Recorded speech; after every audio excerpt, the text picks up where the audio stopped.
সকাল থেকে রাত পর্যন্ত যারা পরিশ্রম করে তাদের মজার দিক হয় না।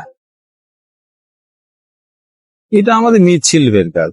মৃৎশিল্পের মাল এখানে যত রকম আইটেম আছে আমাদের এখানে পাওয়া যায়। সে সমস্ত বাংলাদেশের যতখানে পালেরা আছে যারা তৈরি করে প্রোডাক্ট গুলো ওদের কাছ থেকেই সংগ্রহ করা হয়।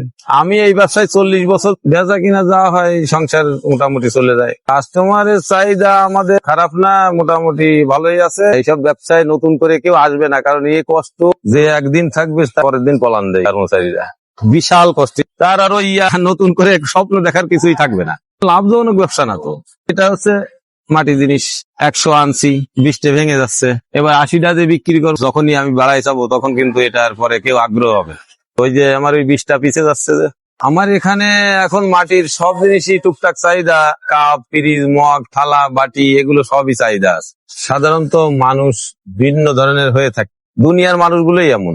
যারা উগ্র আছে তারা উগ্র ব্যবহার করবে, যারা খারাপ লোক তারা খারাপ ব্যবহার করবে, যারা ভালো লোক ভালো ব্যবহার করবে। আমাদের এখানে মধ্যবিত্ত কাস্টমার বেশি, নারীদের সংখ্যা বেশি, কারণ এগুলো নারীদেরই প্রিয় জিনিস, সংসারের জিনিস যেহেতু নারীরাই আগ্রহ বেশি। আগের মতো ছেলে পেলেদের ওই পুতুল টুতুল তো আর বিক্রির সেল তেমন নাই, কিন্তু আমাদের অনলাইন ছাড়া আর লাগে না। এটা হচ্ছে পুরোনো দোকান তো, ও সবাই মনে করে এখানে আসলেই পেয়ে যাও, কিছু না কিছু হয়ে যাবে। এর খারাপ দিক হচ্ছে ভেঙে যাওয়া।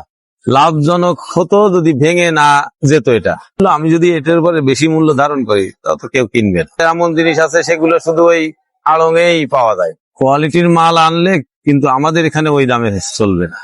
অনেকে মনে করে এটা ফুটপাতের দোকান, ওটা হচ্ছে ভিআইপি দের স্থান, হচ্ছে গরিবদের স্থান। এখানে তফাৎ, উনাদের কালেকশনের চেয়ে তো আমাদের অনেক কালেকশন থাকে। ওনারা তো সীমিত সংখ্যা কালেকশন, কিন্তু ওনাদের রেটটা অনেক বেশি থাকে। আর আমাদের অনেক কালেকশন দেখা যাচ্ছে সেই হিসেবে রেট কমায় রেখে লোকের কাছে দেওয়া হয়।